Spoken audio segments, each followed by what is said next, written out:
ربی بن سلیمان رحمہ اللہ کہتے ہیں کہ میں حج کے لیے جا رہا تھا۔ میرے ساتھ میرے بھائی بھی تھے اور ایک جماعت تھی۔ جب ہم کوفہ میں پہنچے تو وہاں ضروریات سفر خریدنے کے لیے بازاروں میں گھوم رہے تھے۔ ایک ویران سی جگہ میں ایک خچر مرا ہوا تھا اور ایک عورت جس کے کپڑے بہت پرانے بوسیدہ تھے، چاقو لیے ہوئے اس کے گوشت کے ٹکڑے کاٹ کاٹ کر ایک زنبیل میں رکھ رہی تھی۔ مجھے یہ خیال ہوا کہ یہ مردار گوشت لے کر بیچ رہی ہے، یہی پکا کر لوگوں کو کھلا دے گی۔ میں چپکے سے اس کے پیچھے گیا، اس طرح کہ وہ مجھے دیکھ نہ لے۔ وہ عورت ایک بڑے مکان میں پہنچی جس کا دروازہ بھی اونچا تھا۔ اس نے جا کر دروازہ کھٹکھٹایا۔ اندر سے آواز آئی، کون ہے؟ اس نے کہا، کھولو، میں ہی بدحال ہوں۔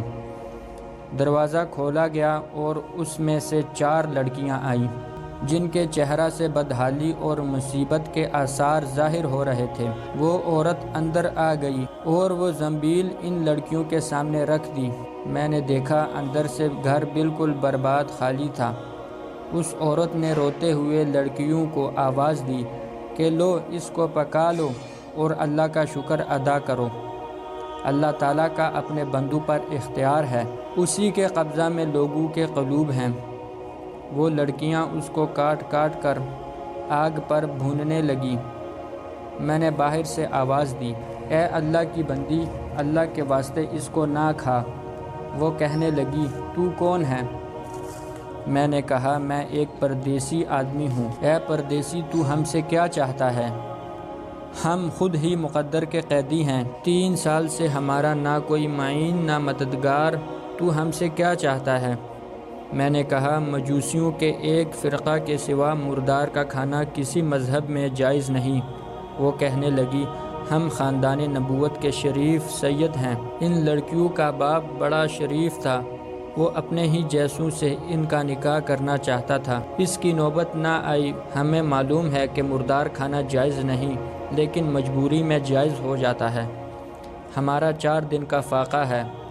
ربی رحمہ اللہ کہتے ہیں، اس کے حالات سن کر مجھے رونا آ گیا اور میں روتا ہوا دل بے چین وہاں سے واپس ہوا، اور میں نے اپنے بھائی سے آ کر کہا کہ میرا ارادہ تو حج کا نہیں رہا۔ اس نے مجھے بہت سمجھایا، حج کے فضائل بتائے کہ حاجی ایسی حالت میں لوٹتا ہے کہ اس پر کوئی گناہ نہیں رہتا، وغیرہ وغیرہ۔ میں نے کہا، بس لمبی چوڑی باتیں نہ کرو۔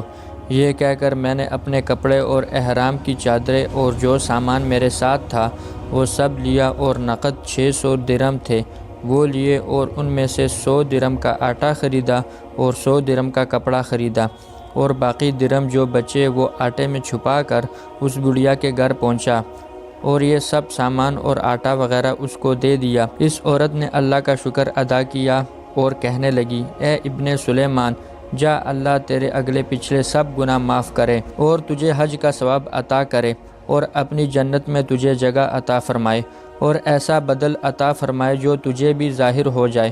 سب سے بڑی لڑکی نے کہا، اللہ تیرا اجر 2 چاند کرے اور تیرے گناہ معاف کرے۔ دوسری نے کہا، اللہ تجھے اس سے بہت زیادہ عطا فرمائے جتنا تو نے ہمیں دیا۔ تیسری نے کہا، اللہ تعالی ہمارے دادے کے ساتھ یعنی حضرت محمد صلی اللہ علیہ وسلم کے ساتھ تمہارا حشر کرے۔ چوتھی نے کہا، جو سب سے چھوٹی تھی، اس نے کہا، اے اللہ، جس نے ہم پر احسان کیا تو اس کا نعم البدل اس کو جلدی عطا کر اور اس کے اگلے پچھلے گناہ معاف کر۔ ربی کہتے ہیں، حجاج کا قافلہ روانہ ہو گیا۔ میں کوفہ میں ہی پڑا رہا کہ وہ سب حج سے فارغ ہو کر لوٹ بھی آئے۔ مجھے خیال ہوا کہ حاجیوں کا استقبال کروں، ان سے اپنے لیے دعا کراؤں، کسی کی مقبول دعا شاید مجھے لگ جائے۔ جب حاجیوں کا ایک قافلہ میری آنکھوں کے سامنے آ گیا تو مجھے اپنے حج سے محرومی پر بہت افسوس ہوا اور رنج کی وجہ سے میرے آنسو نکل آئے۔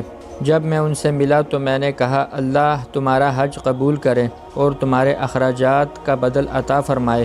ان میں سے ایک نے کہا کہ یہ دعا کیسی ہے؟ میں نے کہا، ایسے شخص کی دعا جو دروازہ تک کی حاضری سے محروم ہو۔ وہ کہنے لگے، بڑے تعجب کی بات ہے، اب تو وہاں جانے سے انکار کرتا ہے، تو ہمارے ساتھ عرفات کے میدان میں نہیں تھا، تو نے ہمارے ساتھ طواف نہیں کیے۔ میں اپنے دل میں سوچنے لگا کہ یہ اللہ کا لطف ہے۔ اتنے میں خود میرے شہر کے حاجیوں کا قافلہ آ گیا۔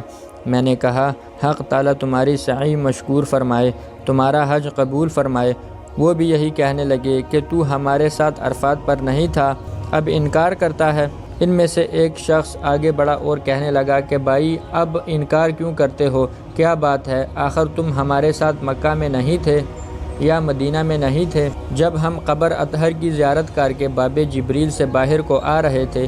اس وقت ازدحام کی کثرت کی وجہ سے تم نے یہ تھیلی میرے پاس امانت رکھوائی تھی، یہ تھیلی تمہاری ہے، واپس لے لو۔ ربی رحمہ اللہ کہتے ہیں کہ واللہ میں نے اس تھیلی کو کبھی اس سے پہلے دیکھا بھی نہ تھا۔ اس کو لے کر گھر واپس آیا، عشاء کی نماز پڑھی، اپنا وظیفہ پورا کیا، اسی سوچ میں جاگتا رہا کہ آخر یہ قصہ کیا ہے۔ اسی میں میری آنکھ لگ گئی تو میں نے حضور اقدس صلی اللہ علیہ وسلم کو خواب میں زیارت کی۔ میں نے حضور صلی اللہ علیہ وسلم کو سلام کیا اور ہاتھ چومے۔ حضور صلی اللہ علیہ وسلم نے تبسم فرماتے ہوئے سلام کا جواب دیا اور ارشاد فرمایا، اے ربی، آخر ہم کتنے گواہ اس پر قائم کرے کہ تو نے حج کیا، تو مانتا ہی نہیں۔ سن، بات یہ ہے کہ جب تو نے اس عورت پر جو میری اولاد تھی صدقہ کیا اور اپنا زاد راہ ایثار کر کے اپنا حج ملتوی کر دیا، تو میں نے اللہ تعالیٰ سے دعا کی کہ وہ اس کا نعم البدل تجھے عطا فرمائے۔ تو اللہ تعالیٰ نے ایک فرشتہ تیری صورت بنا کر اس کو حکم فرما دیا کہ وہ قیامت تک ہر سال تیری طرف سے حج کیا کرے، اور دنیا میں تجھے یہ عوض دیا کہ 600 درہم کے بدلے 600 دینار اشرفیاں عطا کی۔ تو اپنی آنکھ کو ٹھنڈی رکھ۔ ربی رحمہ اللہ کہتے ہیں، جب میں سو کر اٹھا تو اس تھیلی کو کھولا، اس میں 600 اشرفیاں تھیں۔ ناظرین گرامی، اس واقعہ کو سنانے کا مقصد صرف اور صرف یہ ہے کہ جو انسان اللہ کی راہ میں اپنا مال خرچ کرتا ہے، صدقہ کرتا ہے، تو اللہ تعالیٰ اس کو دنیا میں بھی بڑھا چڑھا کر عطا فرماتا ہے اور آخرت میں بھی بڑھا چڑھا کر عطا فرماتا ہے۔ اللہ تعالیٰ ہمیں صدقہ کرنے کی توفیق عطا فرمائے۔ اگر آپ کو ویڈیو اچھی لگی ہو تو اپنے دوستوں کے ساتھ شیئر کریں۔ ایسی ویڈیو کے لیے ہمارا چینل سبسکرائب کریں۔